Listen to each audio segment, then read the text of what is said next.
Holy cow, this was a project this morning, wasn't it? Good morning. This was. That technology is wonderful until it isn't. We need to go back to the old way we were doing it. If it ain't broke, don't fix it. There's an idea. I agree, Mike, because this was my error with sending that out only as a calendar invite for you guys. That's what the issue was. Then I didn't have you listed on the meeting as a panelist. All right, let's go back to the old way.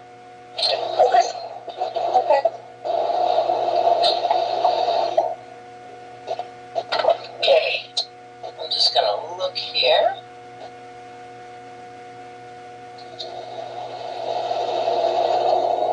Looks like we're still short some committee members.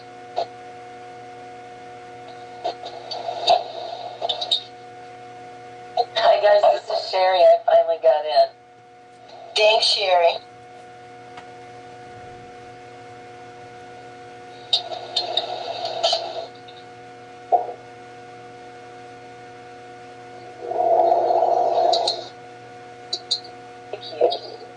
Thank you. Hi, this is Debbie. I finally made it in as well. Thank you. This is Amanda Cook. Good morning, Amanda. Looks like we may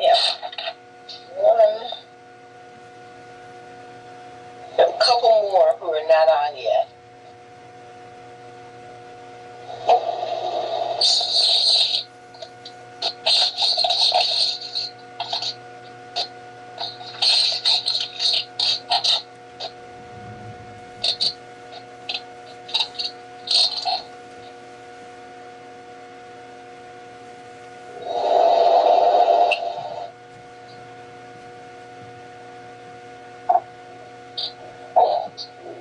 Brooks.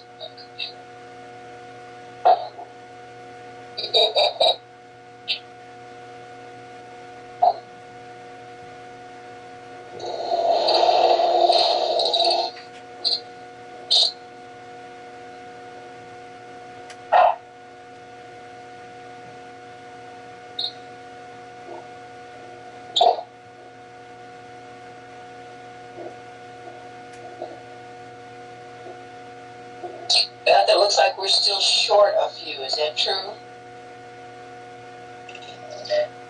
I don't see Natalie or Tom. Okay. I don't either. Just in case I'm wrong.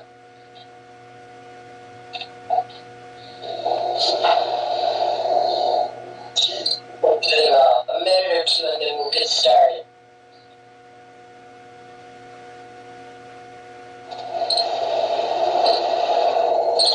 Tom should be logging in. We did talk with him. We left a voicemail for Natalie. Okay.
Hey, Beth, Jim Smith is trying to get on. I don't see Catherine, and he puts in the password, and it just doesn't work. Can you send him an updated invite? Catherine's here. Oh, Catherine. Oh, sorry, you were on the screen. I'll do that, Brett. Okay, yeah, I don't know what's going on. So send him another one. Thank you.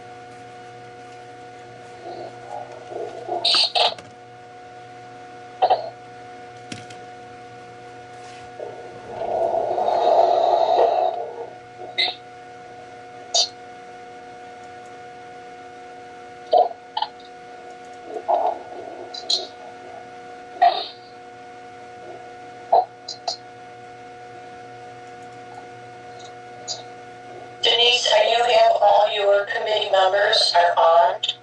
Okay.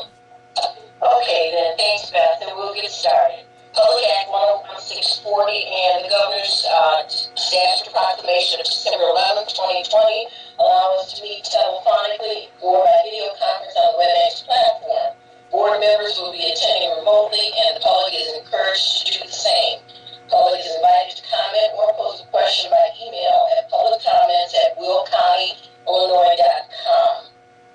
Emails will be read into the record. Please go to www.willcountyboard.com/meetings for a link to attend the meeting via WebEx.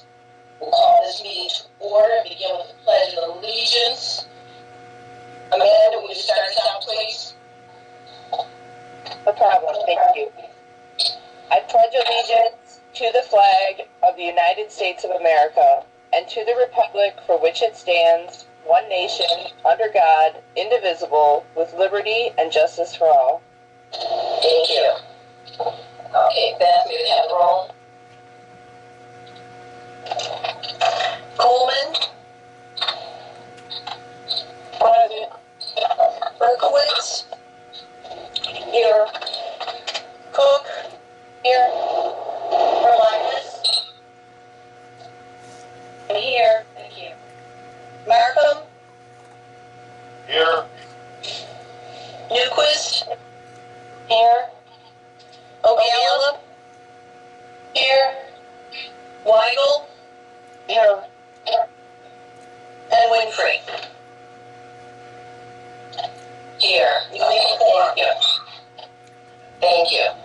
Okay, we have minutes from the meeting of November 10th, 2020 for approval. Second, Thank you, Beth. Coleman? Okay. Berkowitz? Here. Yes. Cook? yes. Berlinus? Yes. Markham?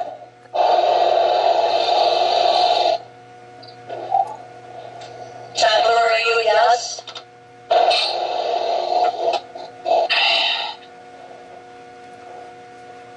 don't know if Tyler. Can you hear me? Tyler? Yes, no. Yeah. You're a yes? Thank you. Newquist? Yes. O'Gallop?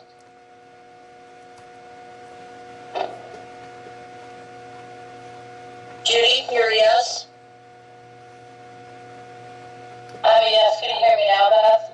Yes, ma'am. Thank you. Weigel? Yes. And Winfrey? Thank you, Beth. Motion carries. Thank you. Okay, so today I've asked that we have an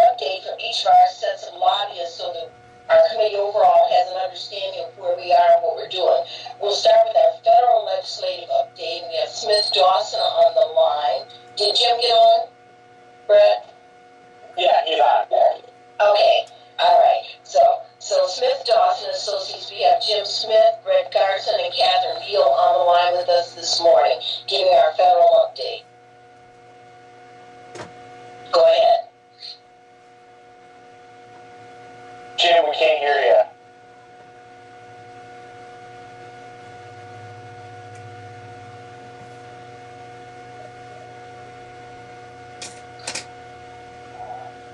I think we can hear you now.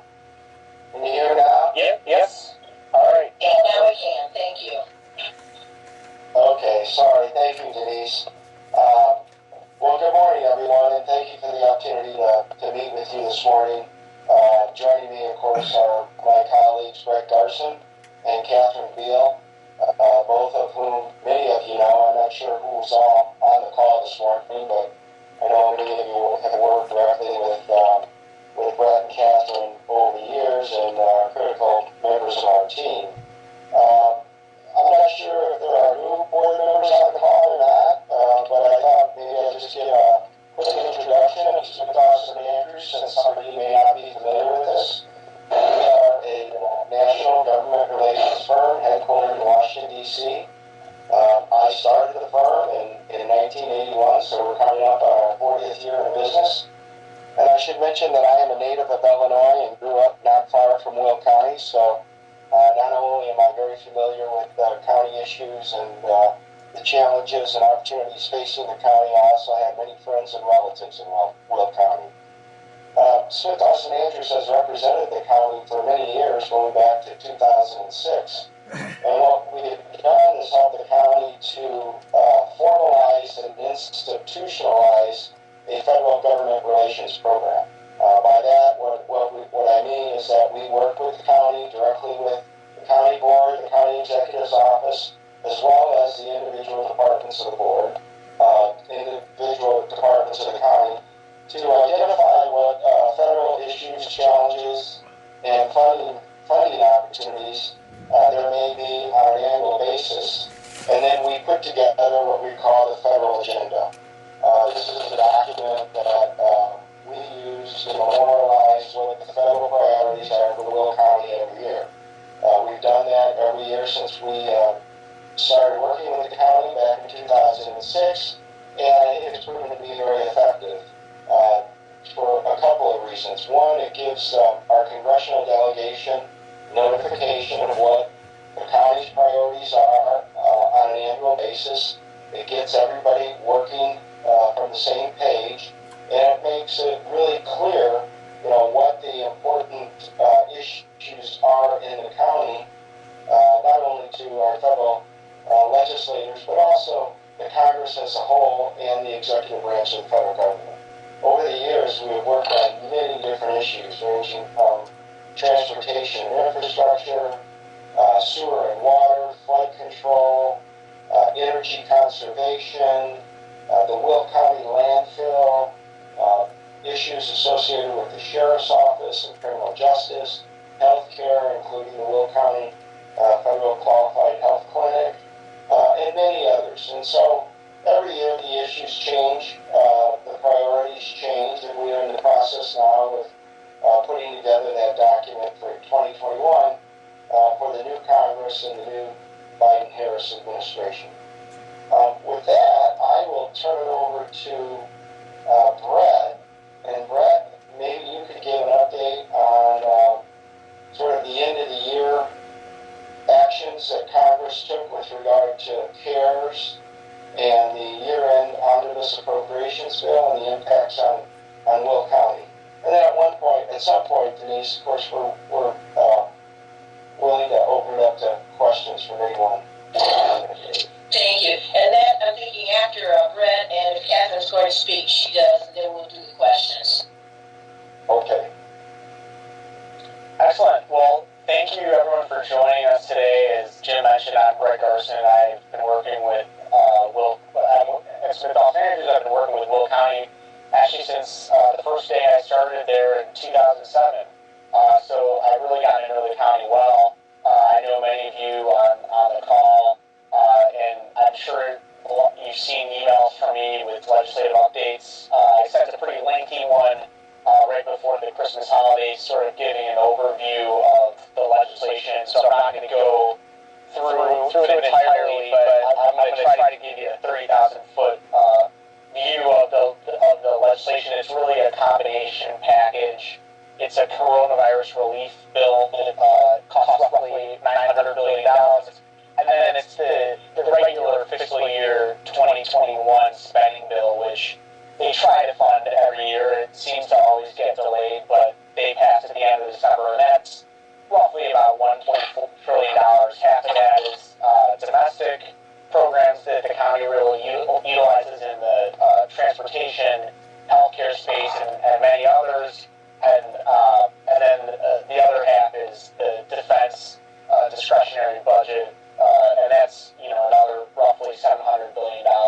So that's the makeup of it. I think I'm going to start first with the coronavirus relief package.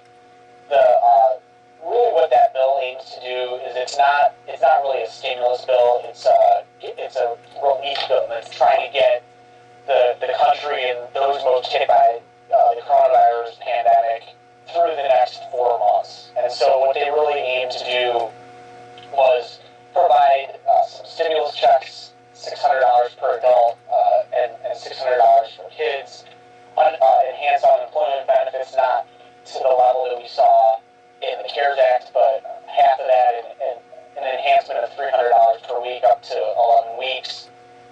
For businesses, they did another round of the Paycheck Protection Program. Businesses that received a first round of funding are eligible for another round of funding. There are significant resources that were given to education, including K-12 and colleges and universities, and that comes in at roughly $82 billion. About $54 billion of that goes to K-12. I imagine Will County Schools got some dollars in the CARES Act, and I haven't done the back of the envelope, back of the napkin calculations, but I've noticed that it's between 3 and 4 times what they received in the CARES Act. I think that's similar to what the Will County Schools will receive in help, and so that should be a benefit. There was no direct money for state and local governments. I know NACO is fighting very hard for that, and I know Denise is a major person, fighting day in, day out with NACO, was part of those efforts, and I think it's gonna have new legs and with this new administration, new Congress. So I think that'll be a continued advocacy effort, but that was not included in the coronavirus relief package. They did extend the date for you all to spend your existing coronavirus relief funds, so that was positive. And then there's additional money for vaccinations, for the healthcare side of things, for testing, etc. And those were the major portions of the coronavirus relief package, as well as money for child care and other areas where very vulnerable populations could use additional resources. And then it also includes money for broadband that goes to schools and to populations that don't have the resources to pay for the broadband. There's a fund that's roughly $3.2 billion that goes to carriers that will reimburse them if they subsidize the monthly payments of broadband. So there's a lot of areas that get included in the coronavirus relief package that also includes airports and state DOTs, and so that's really the goal, is to get that through, get the U.S. through the next 4 months, and we can go into more details, and if you have questions on where we see things going with stimulus or additional coronavirus relief efforts, in your questions. On to the larger omnibus bill. It includes, as I said, it's very similar to what's been funded the past year, 2 years, and the reason for that is that there was a budget agreement that set out the funding levels for fiscal year 20 and fiscal year 21, and there was a slight increase for fiscal year 21 over 20, and I can resend this, but you were in the document that was sent to you, a lot of the programs that you care about, whether that's the Army Corps, or it's your workforce investment, or it's your public health, transportation programs, those are all funded at level or greater. The CDBG program, Consumer Development Block Grant program, that's $50 million greater. So really, there's an increase across the board for a lot of these programs that you guys either get $4 million for or you have applied for in past years, and we include in the federal agenda. And so, that got completed. We signed into law on the 27th, and then they will start. We're already starting to see information requests from congressional delegations asking about fiscal year 2022, and so that's why we're starting to put together your agenda. We have a pretty good idea of what that will look like, but always open to the edits, and we're working with Nick and Mitch at the county and the elected officials to try and make sure that we get that updated and it works well with where we see things going in Congress and with this administration. And with that, I will end my comments and leave it for a question. Yes, Jim. But I might add one other thing. I don't think you mentioned that as part of the coronavirus relief fund package that passed at the end of the year, there is a new $25 million emergency rental assistance program, and that is designed for counties with populations above 200,000 residents. So Will County is an eligible recipient for that money, and today is actually the deadline by which you need to apply to the U.S. Treasury. I know that the county is aware of that, but I just wanted to make sure that the county board was aware as well. Yeah, thanks for that. I don't know how I missed that since Denise was on the NACO webinar on Friday talking about that program, so thanks for reminding me on that, Jim.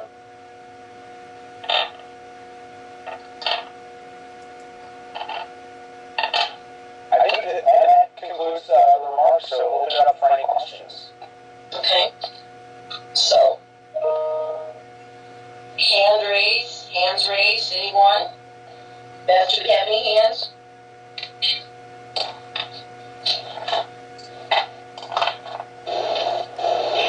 Yes, ma'am. Tom Wiegal has his hand raised. Okay, Tom. The rental relief program, does that mean that the county has to apply for this money and they would dispense the money, or how is that handled? Brett? Yes, so you have to, if you're a local government jurisdiction over 200,000 in population, and you want a direct allocation to you, you do have to send in a notice to the U.S. Treasury that you want to control those dollars. I'm wondering why we wouldn't do that.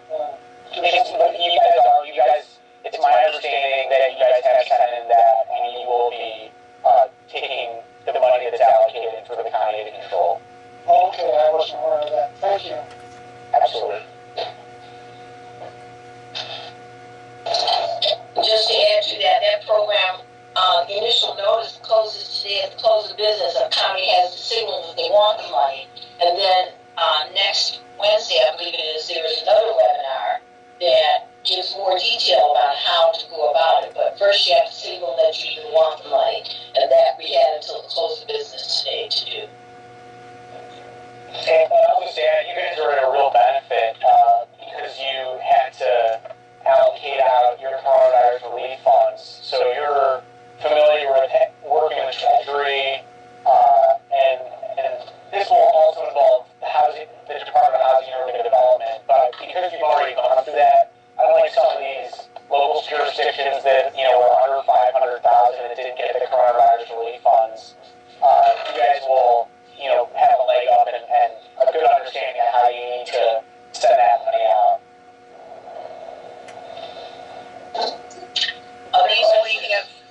We have three hands up: Jim Eustace, Julie Berkowitz, and Kathleen Burke. Okay, we'll go in that order. Jim?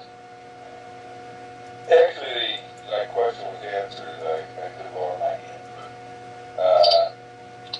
Jim, I just want to say, well, happy New Year. Look forward to working with you another year. And, Likewise.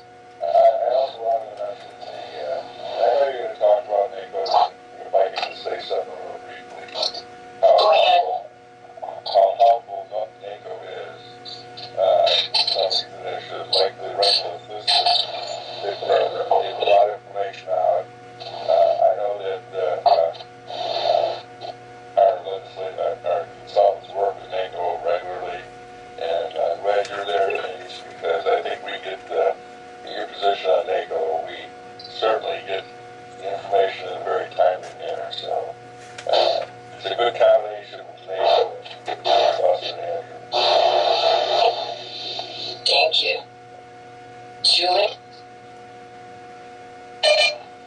morning, everyone. I just had a question about just everyone being on the same page. Is it possible for us to get a list of the things that the county has applied for in conjunction with the COVID relief money? Like this morning, we weren't aware of the grants we applied for. I think it would be helpful if there's other things that the county has applied for, and then what committee will be assigned to handle the distribution of that money.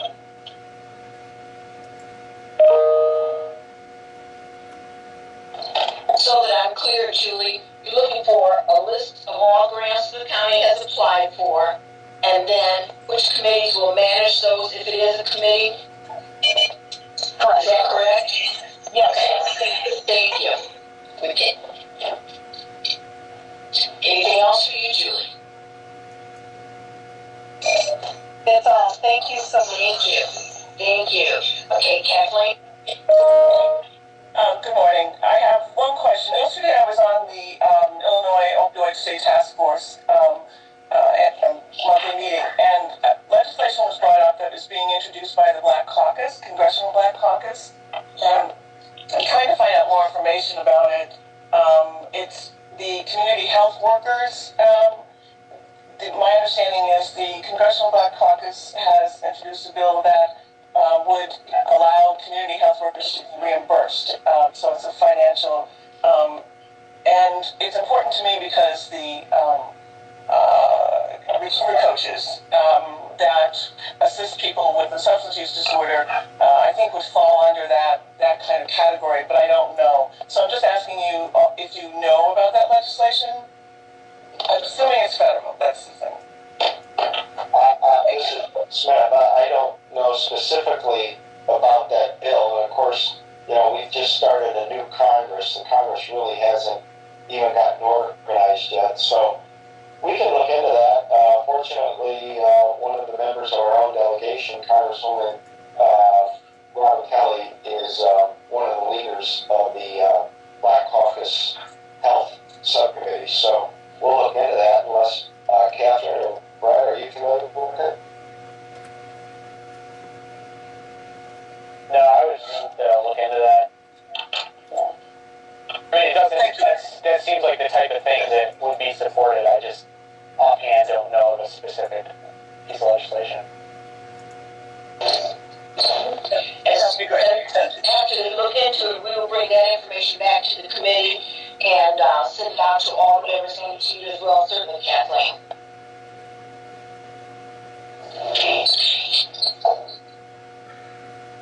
Other questions?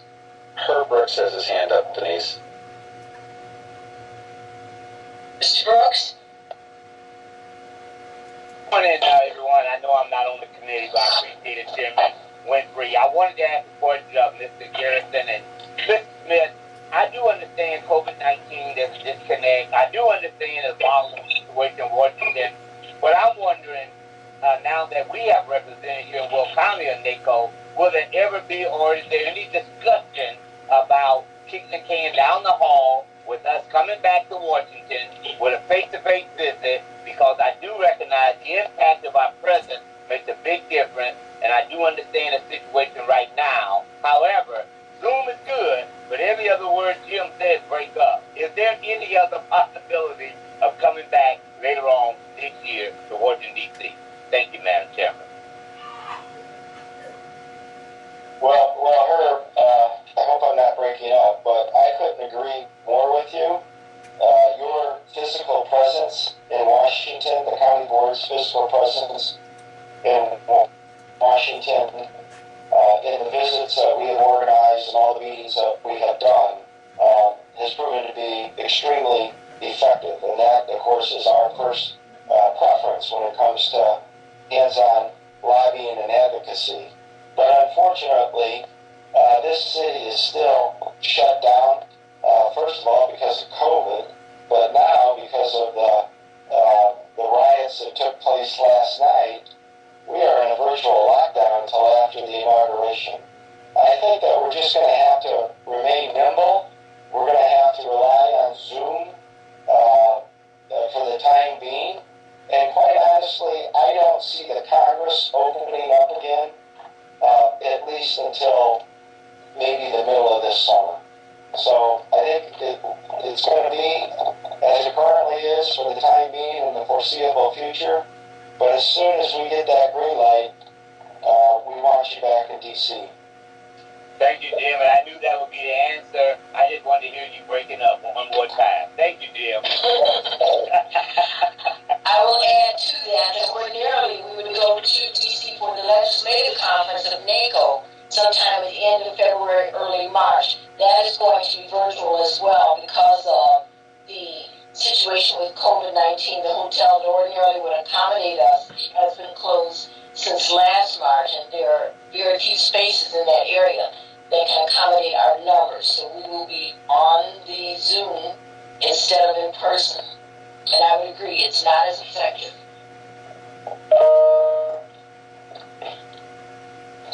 Any other hands, Nick? No other hands, but if I could make a quick response on the grant question earlier. Sure. On the Mr. Wiegal and Julie Berkowitz's question, the executive's office had already requested placement on this week's executive committee, where we're going to set up a new fund to receive those dollars, and that's a required action of the board to set the fund.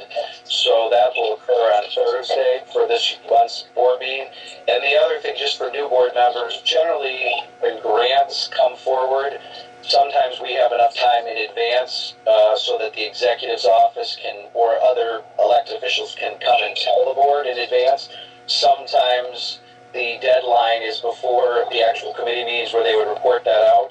So the policy has always been to apply for the grant and report as soon as possible. So this grant in particular obviously is due today, so the notice was being put in by the executive's office, but we will get more reports to committees as time goes on. And as far as Julie's question about who will be responsible for that, that's yet to be determined by the board, which committee. So that'll be a topic of discussion probably Thursday and going forward. So just wanted to give that information. Thank you. Thank you. Yes, Jim. I have my hand up. I guess you can see it. But, go ahead. I got a couple comments. One is, when these grants come in, generally, you know, it goes to the finance committee. It's appropriated in the budget to the appropriate department that's going to run the program. So, you know, a little bit of what we've done with the CARES money is a little bit of an anomaly, where it's not quite the same as a specific grant. So, you know, if it's a grant that goes to the sheriff's department, we appropriate it. The sheriff's department is responsible. If it's something that's on the executive office, it gets appropriated to the appropriate department. Say it's CDBG. We just the money has to go there. So really for us, it's generally just appropriating the dollars and letting the elected official departments do the program. The other thing I wanted to ask Jim Smith is, Jim, do you think it's possible for us to set up some virtual meetings with our congressional delegations, perhaps our senators? And, you know, we usually, for many years, have gone and visited them once a year. And I know that's not possible. But virtual meetings are the same, of course. But you do get a little face-to-face, a little different interaction. So I'm just wondering if it's possible for you to, your office to start working on maybe something like that. Just a question. I think it's something that's a little better than nothing, right? Yeah, no, absolutely. The answer to that is yes. It certainly is possible, and that is fully our intent. We plan to organize a virtual trip to D.C., just as if you were here, and setting up meetings not only with our own delegation of legislators, but with the federal agencies as well, like we have met with them in person in the past. It won't be as personal, but I think it's just as effective. And one of the benefits to doing that is we don't have to cram 13 meetings into one day or 22 meetings into a day and a half. We can schedule them over, say, maybe a week. And so as we put together this federal agenda for 2021, and it will be coming, to the county board for review and approval, and then once we have adopted the federal agenda, we'll set out to organize a virtual trip to Washington and anticipate that there will be multiple Zoom meetings with members of Congress, with staff, and with the federal agencies. That's great. Other questions for Smith Dawson?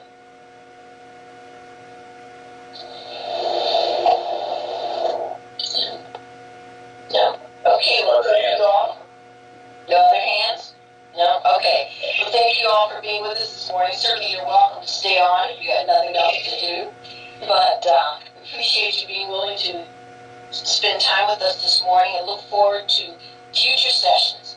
I know that you'll be sending us daily updates, Brett does, and then we'll be back on live on the legislative call again sometime very soon. So thank you. Thank you, Denise. Happy New Year, everyone. Happy New Year to all of you. Thank you. Have a good rest of your day. Thank you. We also have a set of lobbyists for the state issues. We have Curry and Associates, and with us this morning are Julie Curry and Bill Hazard from our state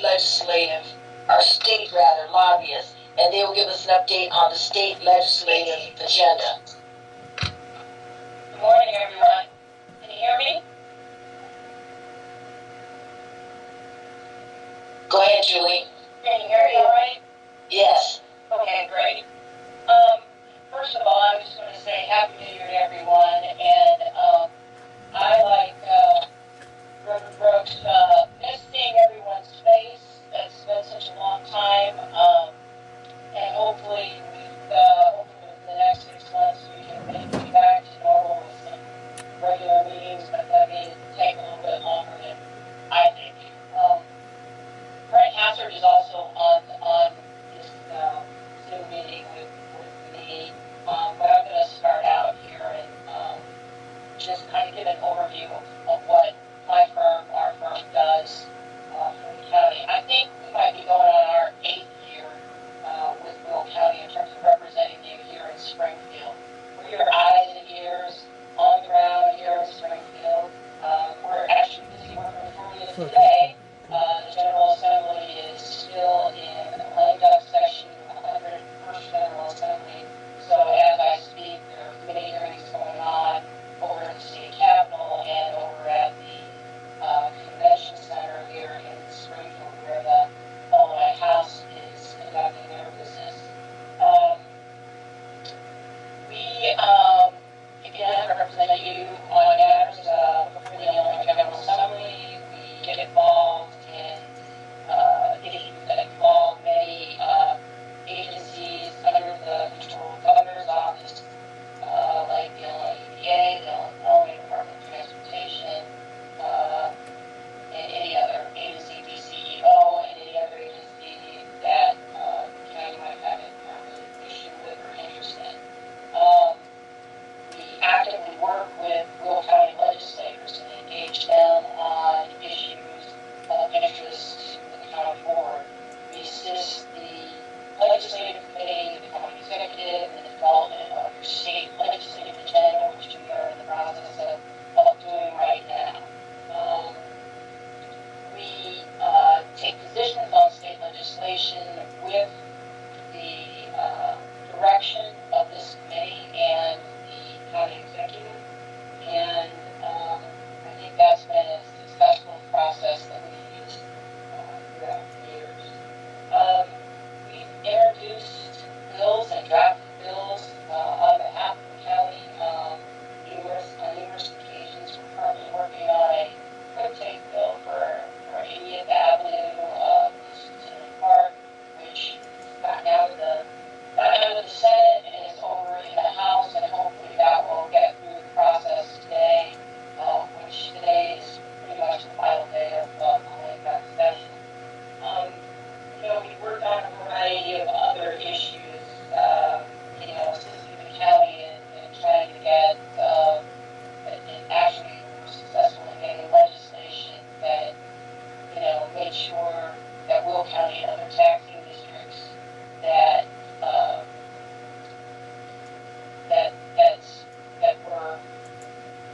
city purchased all that land for the South Suburban Airport, and that caused a lot of problems through property tax issues and whatnot, and revenue losses to those taxing districts. So we were able to get that resolved for the county about a year ago.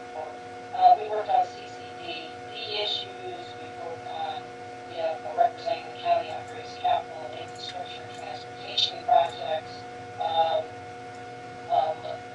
Recently got legislation enacted that allowed the county to take advantage of a motor fuel tax provision in the code that was only benefiting a handful of counties.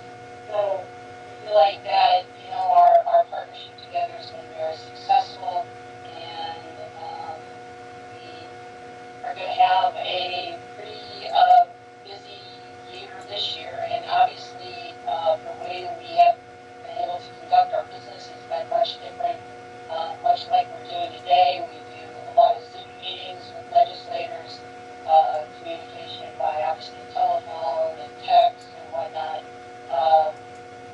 They're still trying to determine how we will be able to interact at the state capitol. I mean, right now, again, the Illinois House is conducting their business off campus at the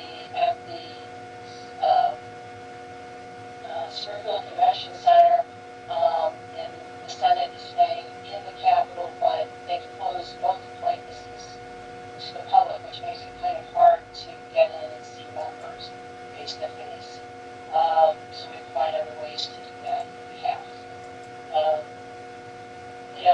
This lame duck session has been an active one. They came back into session last Friday. They have been in session every day since.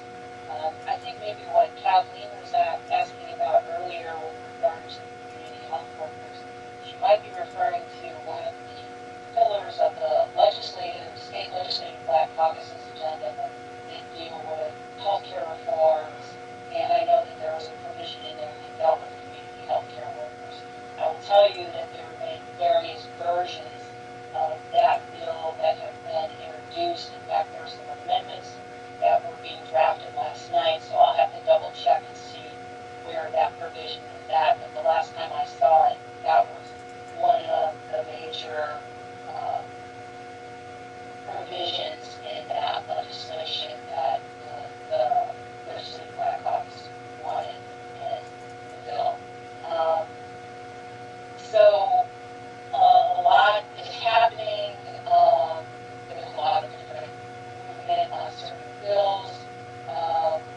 Again, today is the last full day of the lame duck session, and they could potentially meet all the way up until noon tomorrow when the 102nd General Assembly takes office, but I don't really expect for that to happen. Brent, I don't know if you want to add anything to... No, Julie, I think you've handled it well. I'm sure we might have some questions to be asked, and because it is a very fluid lame duck session right now. There's possibly leadership change in the House. We do have a couple new legislators that are just are either seated right now or are coming in on Wednesday. So we do have a few new faces that represent Will County because of either people moving out or retiring, and some changes. John Connor's going over to the Senate. So those are people that we'll have to get to know and get to work with. They're brand new faces in our delegation that represent Will County. So those are some of the challenges. I've been on the phone with most of them. I've had an in-person meeting with one of them. Julie's been reaching out also, so we're trying to, make people aware of some of the issues that are facing, especially in the lame duck session. Our phone's been burning off the hook with comments about what's happening down there, so if there's any questions, we'd be more than happy to try to answer them. One of the things that may come up in the questions, but I'll just say it now, is that hopefully you and Julie will arrange some sessions, virtual of course, since we won't be going to Springfield right away, for us to meet some of the new people. I know that Dagmar Aguilar has replaced John Connor, so there will be an opportunity for people who have not yet met her to meet her,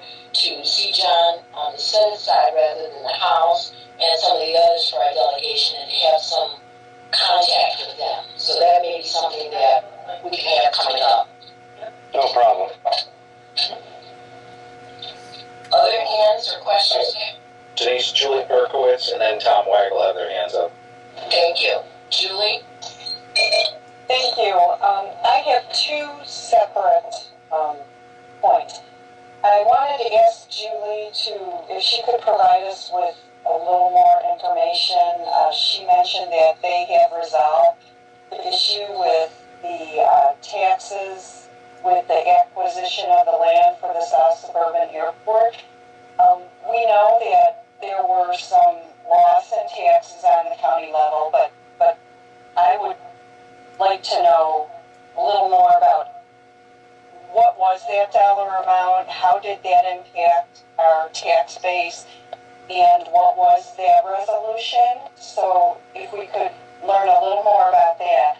And then the second thing is, I don't know if Kathleen was referring to legislation called the Economic Equity Act, and I'd like to find out what the status of that is.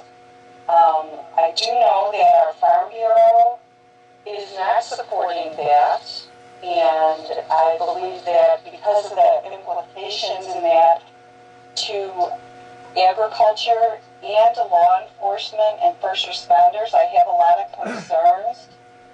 I feel that we need to support them, and this bill is not apparently favorable to them. So do you have more information about that as well? Thank you. Thank you, Julie. First of all, I don't have my file in front of me on the legislation regarding the language for the assessor, but when the legislation was originally passed, which was probably when was it? It was over 10 years ago, because what had happened is it sunsetted. Originally, when before the state started to purchase land in Wiegal County for the South Suburban Airport aggressively, there was a provision put in, actually by, it wasn't Toy Hutchinson, but, Debbie Halverson? yeah, Debbie Halverson. Lisa Lugan? Yeah, Debbie Halverson, when she was state senator, had legislation put in that provided a reimbursement from the Illinois Department of Transportation, basically from the state, for lost property tax revenue to taxing districts that encompassed the footprint of the South Suburban Airport. So as land was purchased within that footprint, there was some, obviously, it was based on, the reimbursement was based on 2002, I think, tax rate. So, I mean, obviously, as each year passed, the value of the land, was flat, but, property values probably around that went up. So it was some revenue, but it wasn't the full value of property. Julie, for interrupting, who reimbursed who? So The state we would get reimbursed. state reimbursed the county, and then the county, based on the taxing bodies that encompass that area, they got whatever their portion of the revenue was. So there was one check that went from the state to the county on an annual basis. So that happened for a long period of time. Then that legislation sunsetted, and so not only did we have to get the bill and the law renewed, we had to change provisions of the act to change the way the amount that the county was receiving was changed, because during that time period, as you know, bulk field was created, and there were lease agreements value to that property that had changed. So we got some language in there that changed. So it benefited the county financially, and at the end of the day, you know, they're taxing bodies that obviously still have been harmed, but they're still receiving revenue that you know, at one point in time, IDOT did not want to pay anymore. So that was that. In terms of the Economic Equity Act, I don't know if that's one of the pillars of the Black Caucus's agenda. I mean, they're calling it different things, but it may be there's several different components to that, and we can find out. I know that the portion dealing with police reform has not passed. There are other provisions of that are being debated right now.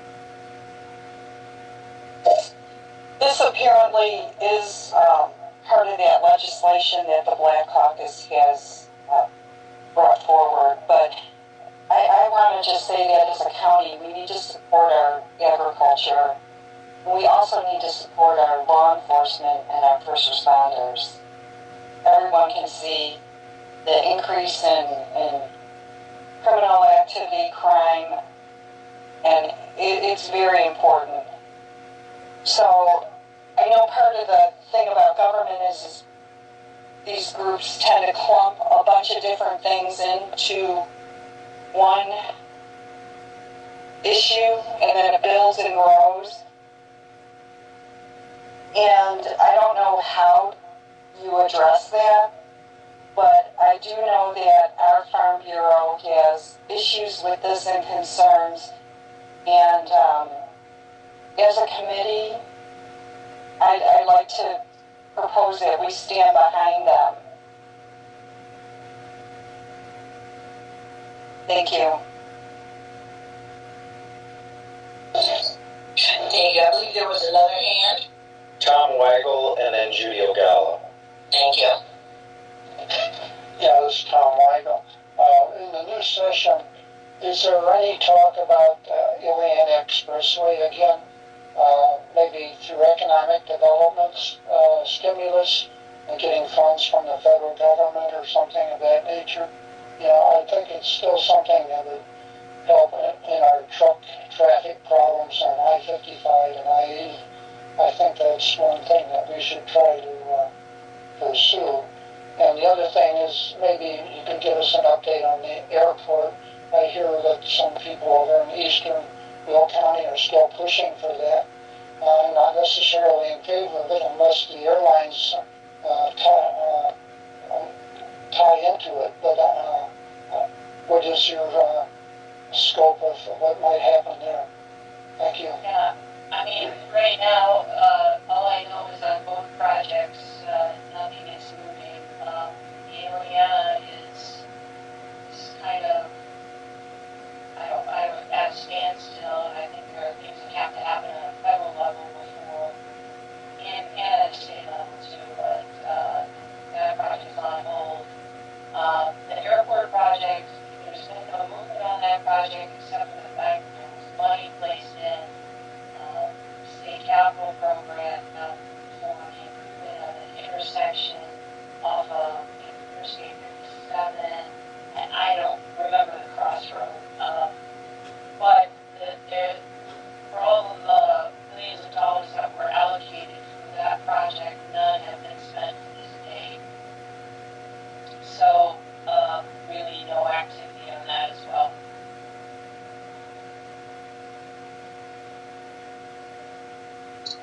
Okay, thank you. And Ms. Ogalla?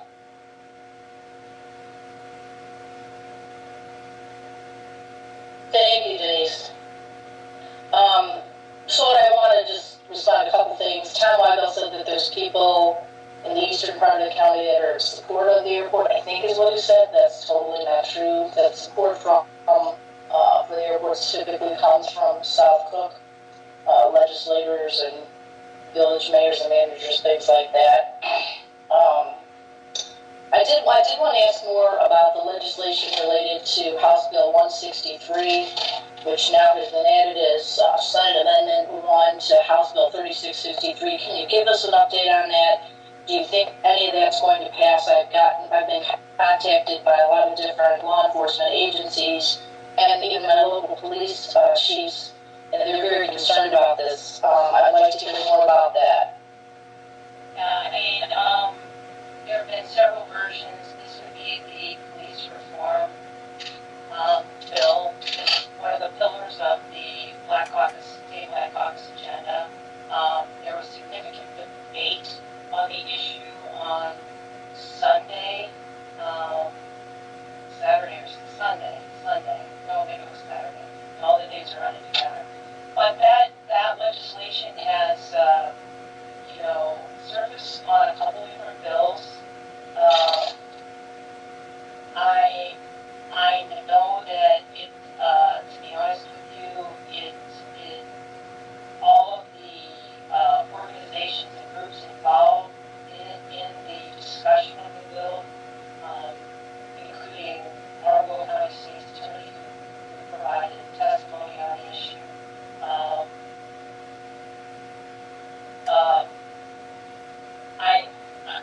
I'm just going to say that I think it's anything can happen in Springfield, but I find it hard to believe that they're going to come to an agreement. Now, I haven't had a chance to talk to anyone this morning, so I don't know what happened last night. I know that there were some amendments that were dropped. The last conversation that I had with some of the opponents of the bill, they, I think, felt like that it was at a point where it was not going to get negotiated. So I can't tell you what's going to happen, but I think, just based on what I know, they have a long way to go. It's under bill, and unless they decide to take out just certain components and address those and, whittle down the bill, they might have a better shot at that. But as it stands right now, it's my understanding that there are not enough votes to pass the legislation. Okay, that's good to hear because I've read parts of it. Like you said, it's 611 pages, and that's a lot to read. And you know how legislation is to read anyway. It's not easy to read. It's a difficult thing to read, and some of the things that are in it are just ridiculous.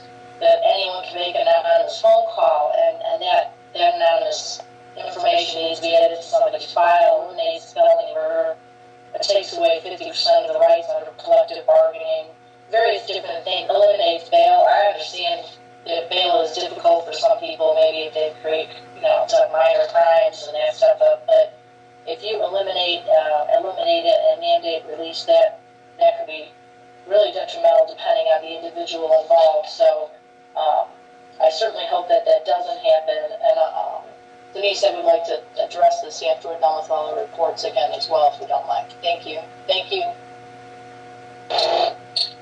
Are there other hands, Nick? Julie Berkowitz's hand is still up, but that may be from before. They be recognized again. No hands. Is that an old hand, Julie? It is. I just took. Okay, thank you. Okay, if there are no other questions, thank you, Julie and Brent, for being with us, and obviously we'll be connected to you on a regular basis going forward. We'll be looking for updates on bills. And for the committee, some of you are newer, so you may not be aware of this process, but from both Smith Dawson and from Curry and Associates, we get regular updates on bills that are before the legislature, either state or federal. We get write-ups regularly letting us know where those things, particular issues are. And sometimes we may get also from them a call to action, something that may be before the Congress or before the state legislature that we need to weigh in on as a county. So you'll need to watch your emails going forward, because you may get some information from either one of them letting us know that we need to take some morning. We look forward to talking with you again and to having some virtual sessions with some of our members of the legislature. Thank you so much. Happy New Year, everyone. Bye-bye. We have no old business. Next up is an overview of the NACO organization. And that's just going to be a short piece from me, and others who have been here a while and have been a part of the organization can certainly chime in. But NACO is the National Association of Counties. It is a national organization, represents 3,069 counties and boroughs and parishes across the United States. Even though some of them may not be members, they get the benefit of the NACO organization. And by that I mean that NACO lobbies or advocates for things that affect our counties, boroughs, and parishes across the country. You heard Jim Smith reference it and Brett Garson reference it in their comments. You heard Julie and Brett also referred to it. And that organization is one that is a member organization. They advocate at a national level. They have entree to a lot of the national or federal legislators and offices. So over the course of the year, you'll see in your emails opportunities for webinars. You will have, through the Office of Intergovernmental Affairs, an opportunity always to be updated on what's going on with the national organization. Through the board of directors, and I sit on that board of directors and also am currently second vice president of this organization. We will have from time to time virtual sessions and eventually some face-to-face sessions directly with the president and vice president of the United States. We have in the past had also those kinds of sessions with cabinet members, opportunities to visit those offices and put forward particular agendas, concerns that we have as a county and as an organization. So that will all come to you. That'll come to you through your email, a lot of it, so you'll need to, again, watch your email for information about NACO and the different committees and organizations. Will County is a member of NACO, and a number of our county board members are involved in some of the steering committees. Our hope is that that will continue to be the case going forward, in terms of board members being willing to participate on particular steering committees. And what that involves, if you're a member of a steering committee, is teleconferences, usually on a monthly basis, and then twice a year at our legislative conference in late February, early March, and at the annual conference in July. You'll have face-to-face meeting, but in between that is the teleconferences. So those options are open to you. And so we encourage you to participate, at the very least, to read the many, many emails that come from NACO and to be involved in those and to listen to those. Questions about NACO generally. We'll be having more information coming out to you about that organization going forward. But any questions at this point or additional comments?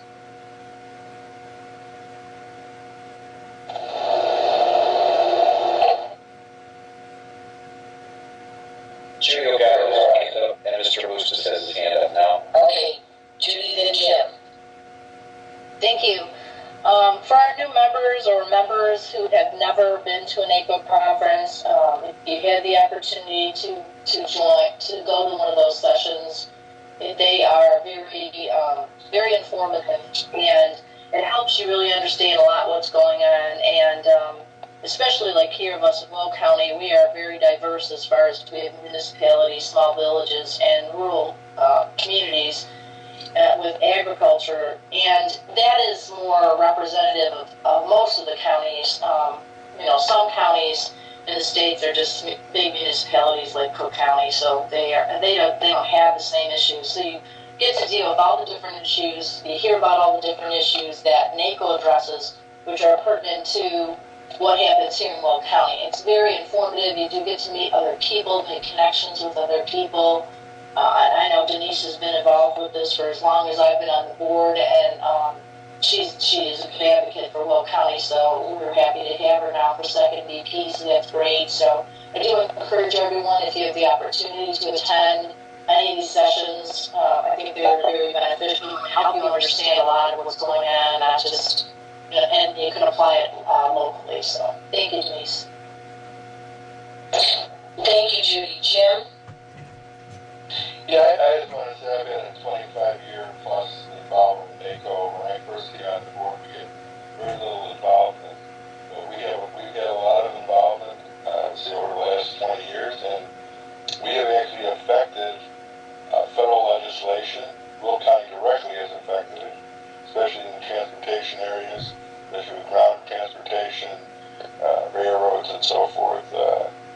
So we in Will County have had a real effect on what has happened, and has had the ability to introduce federal legislation that has been supported by NACO, and some of it has been successful. I also want to point out that,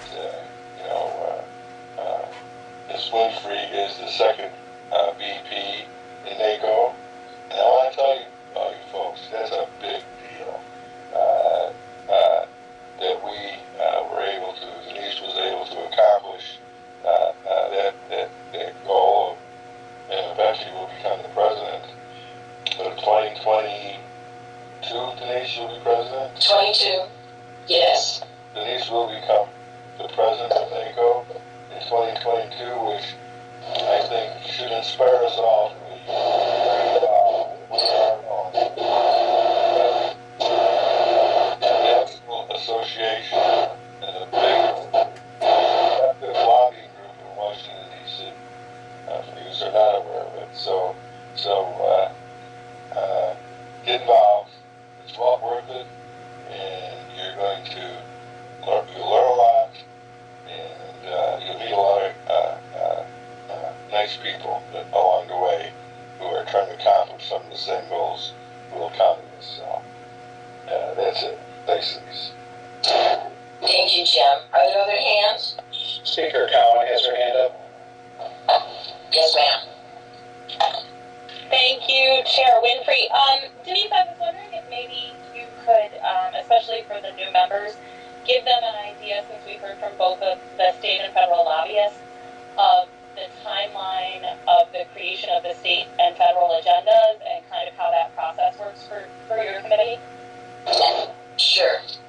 As a matter of fact, thank you. We are working on both state and federal agendas at this time. The federal agenda, Smith Dawson does a lot of the groundwork for us in terms of putting that together and getting it organized. We look at that, think about, what that means for us as a county and how we'll go forward. We expect to have that ready sometime late March, early April, because that's typically when we would go to see our federal legislators is in April. We would have, if things were different, we would have a fly-in and go to see them face-to-face.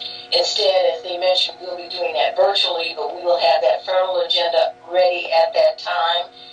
For the state, we will be doing that. That's in process right now as well. Julie and Brent are working on that, and we should have that sometime at the end of February for you. And we did have a call with them apart from this meeting last week to talk about our state agenda so that they can begin to put that together. As you heard, the state legislature starts tomorrow, so they will have the chance to be connected to them one-on-one, begin to pull together the pieces that are directly germane to Will County and put together that agenda. So that agenda then will come back to the legislative committee. We'll have a chance to look at that.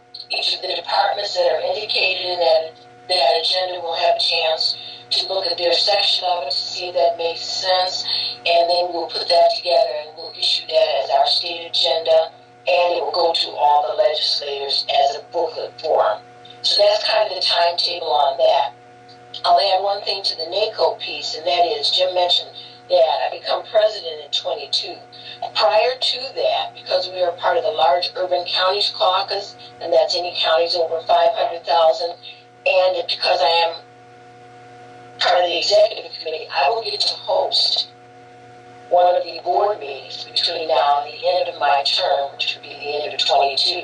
So that means then that somewhere in this general area, whether it's right in Joliet or Cook County or somewhere, we would host a national board meeting.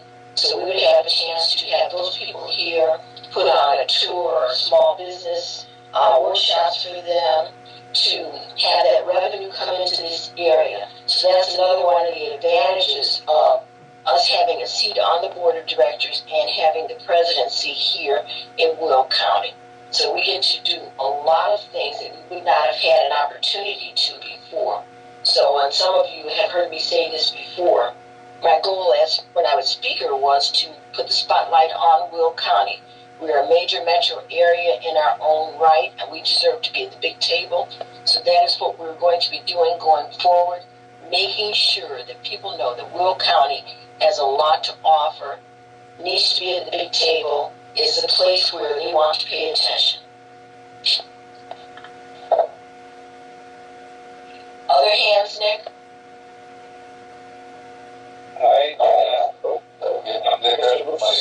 Yeah, he's up again, sorry. Okay, Jim? One other aspect I'd like to mention, both about our consultants and NACO. A lot of what they do isn't necessarily promoting our legislation or our issues, but they do in large part. And I think one of the more valuable things they provide in their services, and this is that they inform us of legislation that is out there that impacts Will County. In the case of national or federal legislation, NACO monitors that, and Smith Dawson Andrew follows up with us with that. So I think those important service they provide is to let us know legislation is going to impact us. Very often it's going to impact us in a negative way, whether it's an unfunded mandate or some other type of legislation that could have a negative effect on Will County. So I wanted to mention that it's just not about promoting legislation, it's monitoring what is going on and informing us so we could act on something that may be affecting Will County in a negative way. Thank you, very true. Other hands? Maybe, and Jim can, still Jim obviously just talked, but maybe stand still. I don't know if she wanted to talk again or... Oh, I'm good. Okay, thank you. Any, no others? No other hands up that I can see. Okay, thank you. Okay, with that then I'll move on to ISACO, and ISACO is the Illinois State Association of Counties, similar to the national organization, but this is just for the state. And what that is us compiling or making an organization that puts all of Illinois counties together so that we can speak at one voice. And that doesn't mean that every county has the same opinion on every issue. It means that we speak together as one voice, which is to say that if an issue affects a smaller county, then the association's position may be neutral, or it may be that it speaks just to that issue for the smaller counties, or it may speak directly on one that represents larger counties. Will County obviously is a member of that state association, and we have a seat on that executive board as well. Joe McCoy is our executive director, and this happened as a result of us having multiple state organizations before, and so there was no direct contact point, no concentrated area in terms of people wanting to do anything with Will County. So this organization then puts all of those smaller organizations together so that we can speak with one voice. I believe Beth sent you over the copy of the state newsletter, and she has added each of your names, all of our board members actually, to the state mailing list so that you will each get the State Association newsletter in your own inbox. And in that newsletter, you will also see, read through it, there are connections for legislation that is in front of the General Assembly right now. Judy mentioned HB 163. There's a write-up on that in the state newsletter. There are any number of others in that newsletter that will always be there. Other things that are going on at the state level, things that we're lobbying for as a state organization. The CARES funding is a part of that. Lobbying for that at the state level and at the national level, pushing to get that money directly to counties because those are the ones who are going to have to really dispense it in the end. So all of those kinds of things will come out as a part of that. So by reading your email, you'll see updates on everything that's going on at a national level and at the state level. So those things are there for you. So we'll have more on both of those things on NACO and ISACO going forward at each of our legislative committees. Updates on what's in front of them right now, what things you're pushing for, what opportunities are there for you. Questions on that?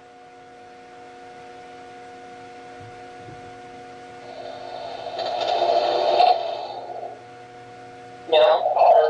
Sorry, Herb Brooks has got his hands up. Okay. Mr. Brooks? Thank you, Madam Chairman. Good report for everybody gave. I've been on the board 12, going on 13 years, and that was a good eye-opener for me as well. But you, Madam Chair, did not mention NAPCO, and I know that does not apply to everybody, but are you going to talk to those new county board members offline? Because we want them to participate in NAPCO as well. Thank you. Yes, I am. And for those people listening, NAPCO is the National Organization of Black County Officials. And I'm a part of that. Mr. Brooks, Mr. Harris is part of that. I've asked others to join that.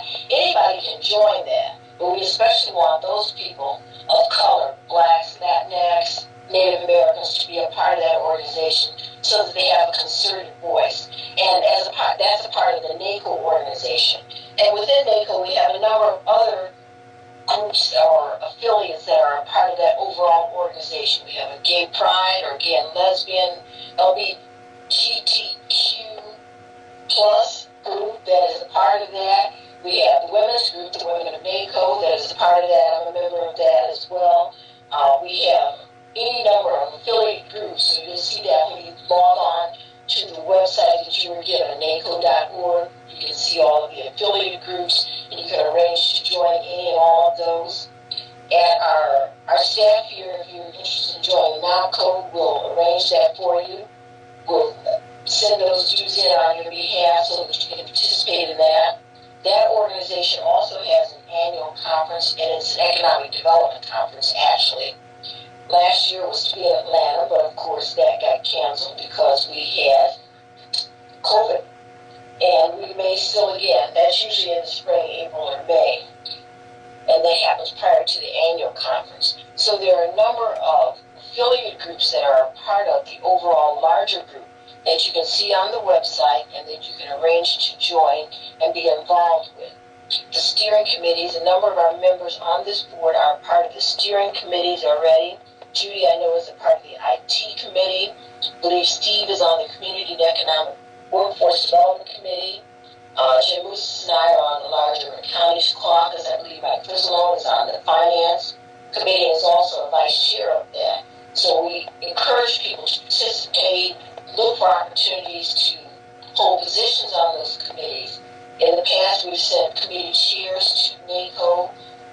Hopefully we will be able to do that going forward as much as possible, or whoever else might be willing to attend, because it is important. It's important that we speak, that we make our voices heard, and especially now since we're really at the big table on the executive committee, we'd like to have a big following of Will County showing up at the annual conference and any of the subgroups as much as possible. And of course, when I am first vice president, which will be happening in July, I had the opportunity to appoint people to some of the committees. So it will be important for people from Will County and our region, which includes Cook, Kankakee, Grundy, Morris, all of that, to be active so they can reasonably be appointed to head committees or to at least have vice chairmanships. So a lot of things are benefits to us as a county as a result of having a national office here in our county. Other comments or questions about either the state or the National Association? And as I said, we will be sending more information to you about both of those going forward. This is just a quick overview, but more to come on those. Questions on that? No hands are up. Okay. Then I'll move on to new business. And you each received in your email a memo from the Land Use Department. And I'll say this about that. That came yesterday, and obviously the committee is meeting today. That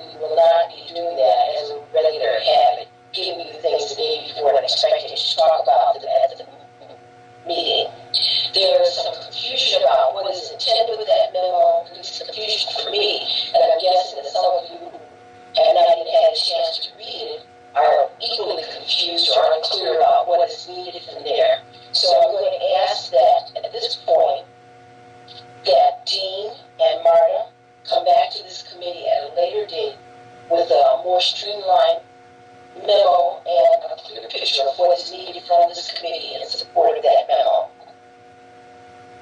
Mr. Olson, are you on the call? I'm on the call. Yeah, I heard it loud and clear. So we will give you a much better outline of the whole issue. I know you don't want to talk about it right now, so definitely.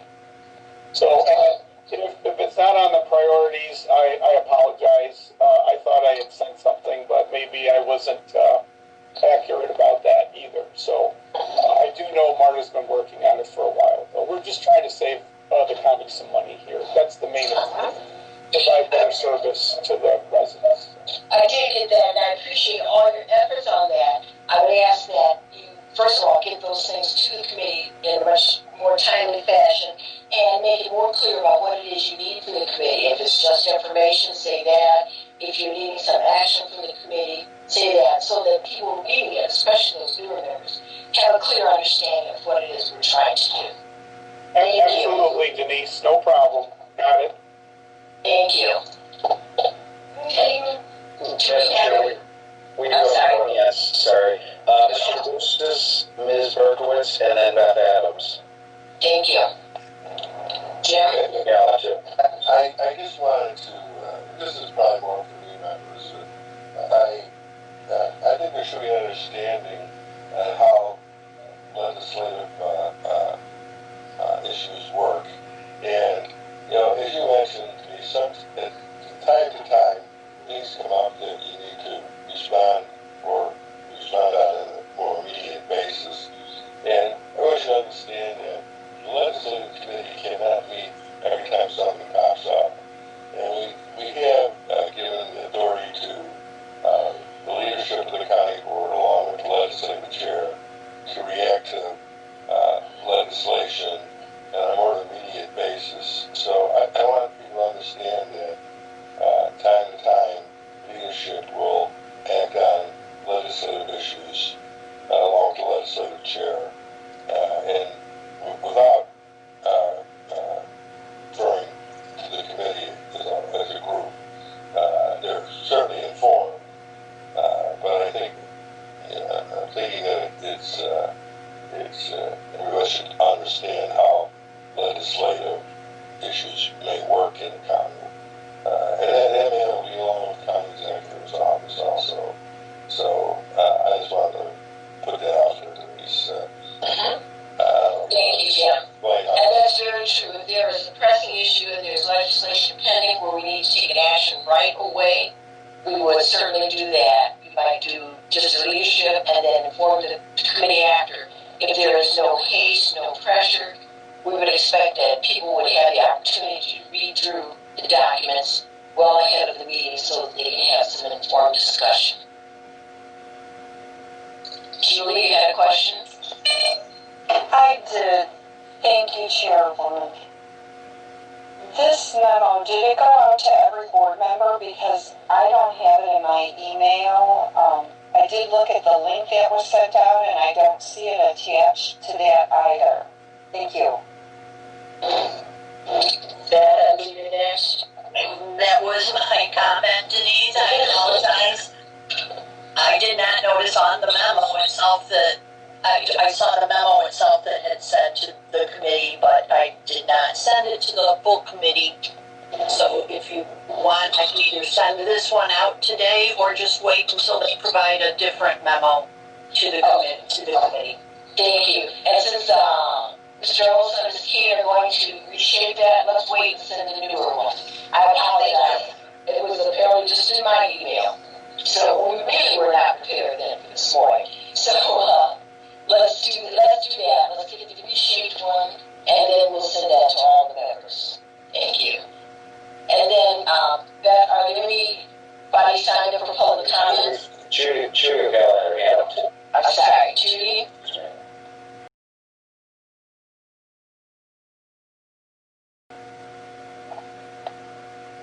Thank you, Denise. I think what I would like to discuss a bit is the opportunity for the legislative committee could get out right away. It wouldn't have to be long or lengthy. But basically, because of the fact that the old House Bill 163 now attached as an amendment to House Bill 3653 is so lengthy and contains so many things that, to me, would be very detrimental to the purpose, the day-to-day jobs that a police officer has, the protections that a police officer has. Regarding situations, they're too vague. I mean, every situation is completely different, and eliminating certain protections from police officers, and they don't know what they're getting into when they visit somebody's house. I would like, I'm making a motion that the legislative committee direct our staff to create a letter to say that we are not in support of this language that is contained in this legislation, and as of today, of course, we know that something else starts tomorrow, but I think we should let them know that we do support the police. We want them to be protected. I would love to have my son go ahead and be a police officer, something he's always wanted and not looking much into right now because of the situation that's going on at hand. So I'd like to make a motion that we do direct our staff to write a letter saying that Will County Board, legislative committee, because that's all we can do today, is not in support of this legislation because of the rights that it takes away, protections that it takes away. This is Julie Berkowitz, I would second that. We're now the discussion. And I would say that to both of you, since I only skimmed the bill, and I don't know it in its entirety, and I know that is only one piece of the bill, and that it's really not going forward right now because there's so much discussion, I personally would not be comfortable with that letter. But I will hear from other committee members. Mr. Frizzle, along with Adam. In that order. No. In that order. Mr. Moses, I think he's first.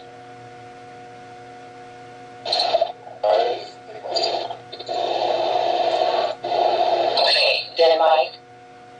Yeah, I'd like to see some comment from our sheriff's department. I don't see anybody on today at this meeting, but I'd like to get some comment from our sheriff's department on their feeling on the legislation as well. Thanks. Amanda Cook had her hand up, and then Beth Adams. Okay, Amanda. Thanks, Chairwoman. I'm with you. I'm not super comfortable with that right now, and I do agree that maybe talking with the sheriff's department before we have a discussion would be appropriate. Thank you. And then Beth, I think, had a comment or a question? No, ma'am, I forgot to take my hand down. I'm going to on this side of it. Okay. Okay. I'm sorry, go ahead. Because we do have a motion and a second on the floor. We need a vote. I'm sorry, go ahead. I just want to ask a question. Did I hear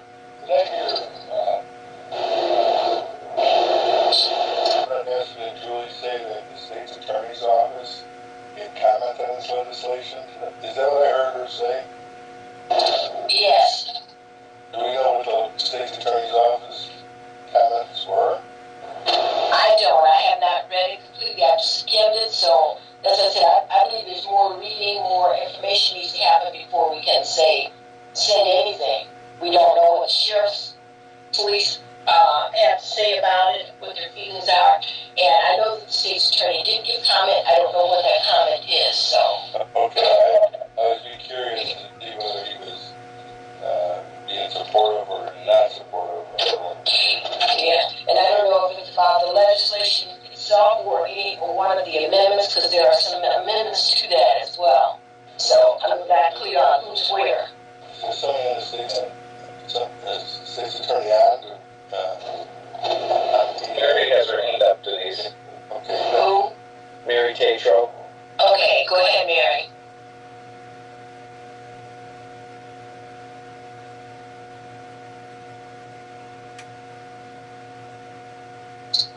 Mary? Recently, Mary's had trouble with her volume sometimes. I don't know, so she may have to log back in. Judy O'Gala has her hand up, too. Oh, there's Mary back again. Let's see if she can get in. Okay,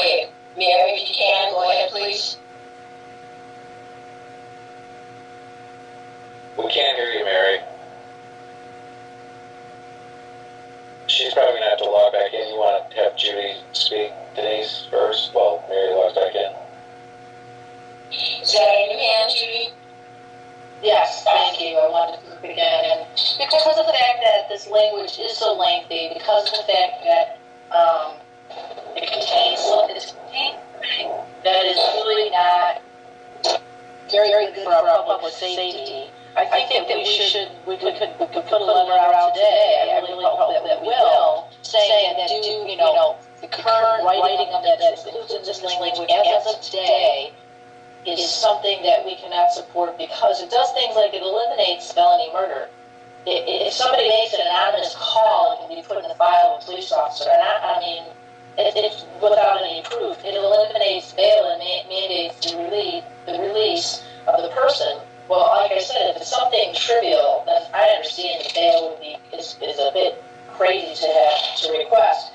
But if the crime that's been committed is pretty significant, I wouldn't think we would want to eliminate bail. I think those are reasons enough to just put a statement out today that as of the legislation as it sits today, as we see it, we do not support it because it does not protect our police officers, take away their rights. It would be eliminating their collective bargaining rights, which no one has ever proposed eliminating collective bargaining rights of any other union that is out there.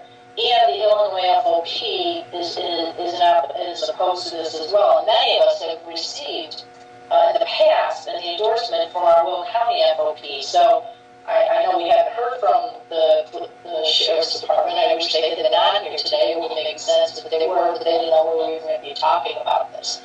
So I would encourage everyone that we do write a letter as of that for today. As Julie Curry said, you never know what's going to happen in Springfield. And that's a true statement. You never know what's going to happen. You can think you know what's going to happen. I think it's proactive for us to make a statement that as of today, as it's written today, we do not support it. We can always look at it again when the new session starts here, and things will change all around again. But I think that that's a message that we should put out there, that we do want to make sure that our police enforcement, our officers are protected, so that we can be sure that we can attract good people to this job and get them well trained.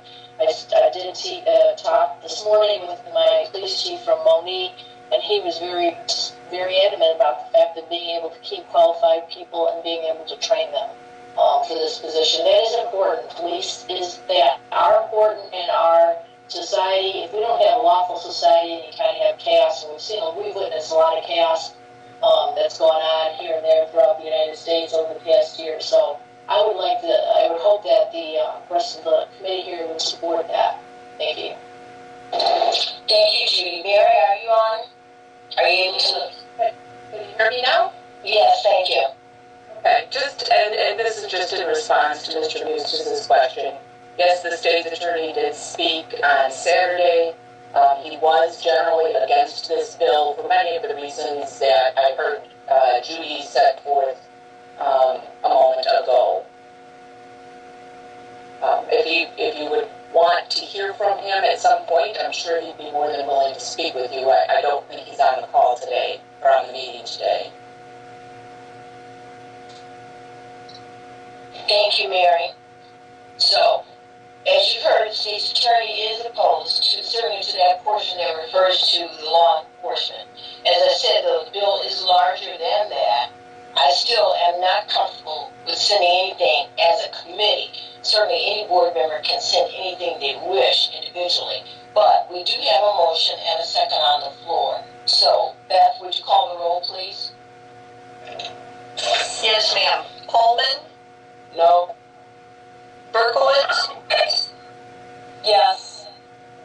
Cook? No. Karlitis? Yes. Markham? No. Newquist? No. Ogala? Yes. Wiegal?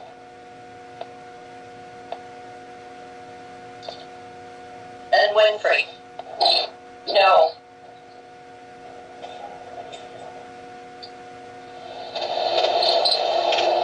Affirmative, 5 negative. negative, motion fails. Thank you. Okay, and as I said, board members certainly can submit those comments to their legislators, whoever, saying what their positions are on this. I think it would be helpful for this committee, though, if we have further insight into all the different pieces of this, especially those amendments, because they seem to be changing minute by minute, so that we have a real understanding of what's offered in the bills and the whys behind it, rather than just a segment of the bill. I have no other announcements. We don't need an executive session that I'm aware of. I will entertain a motion to adjourn. Second. That would be a motion, Ms. Coleman.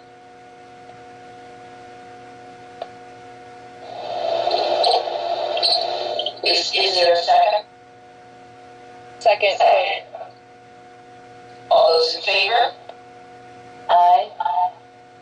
Any opposed? We will meet again on February 9th.